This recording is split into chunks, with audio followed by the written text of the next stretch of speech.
Beef വീട്ടിൽ എങ്ങനെ വെക്കാൻ തീരുമാനിച്ചാലും ലാസ്റ്റ് ഈ ഒരു റെസിപ്പി തന്നെയാണ് കേട്ടോ ഫോളോ ചെയ്യാറ്. എങ്ങനെയാണ് നമുക്കിത് ചെയ്തെടുക്കുന്നത് നോക്കാം.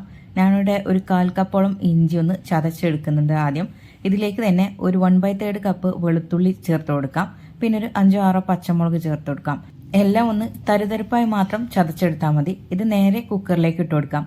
1 കപ്പ് ചെറുള്ളി അരിഞ്ഞത് ചേർത്ത് കൊടുക്കാം. 2 തക്കാളി ചേർത്ത് കൊടുക്കാം. കറിവേപ്പില ചേർത്ത് കൊടുക്കാം.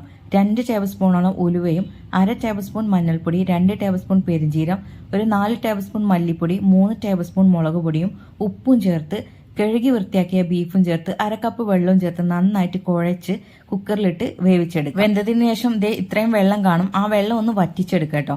എല്ലാ ബീഫും ഞാൻ എടുത്തിട്ടില്ല, കുറച്ച് ബീഫ് മാത്രം എടുത്തിട്ട് ദേ ഇതുപോലെ നമ്മൾ ആക്കിയെടുക്കണം. അപ്പൊ അതിന് വേണ്ടിയിട്ട് വെളിച്ചെണ്ണയിലേക്ക് കറിവേപ്പിലയും പച്ചമുളകും ഇട്ട് കൊടുക്കുക. ഇത് രണ്ടും ജസ്റ്റ് മൂപ്പായ അതിൽ നിന്ന് കോരി മാറ്റി വെച്ച് ഇതിലേക്ക് നമ്മൾ വെള്ളം വറ്റിച്ച് വെച്ച ആ ഒരു ബീഫ് ഉണ്ടല്ലോ അതങ്ങ് ചേർത്ത് കൊടുത്തിട്ട് നന്നായിട്ട് നമ്മളൊന്ന് ഇത് ഇളക്കി യോജിപ്പിച്ച് ഇതുപോലെ ഡ്രൈ ആക്കി എടുക്കാം. ഇനി നമ്മൾ മാറ്റി വെച്ച ആ കറിവേപ്പിലയും പച്ചമുളകും കൂടെ ഇതിലേക്ക് ചേർത്താൽ സംഭവം റെഡി കേട്ടോ. ഇഷ്ടപ്പെട്ട ഷെയർ ചെയ്യാൻ മറക്കണ്ട. Thanks for watching.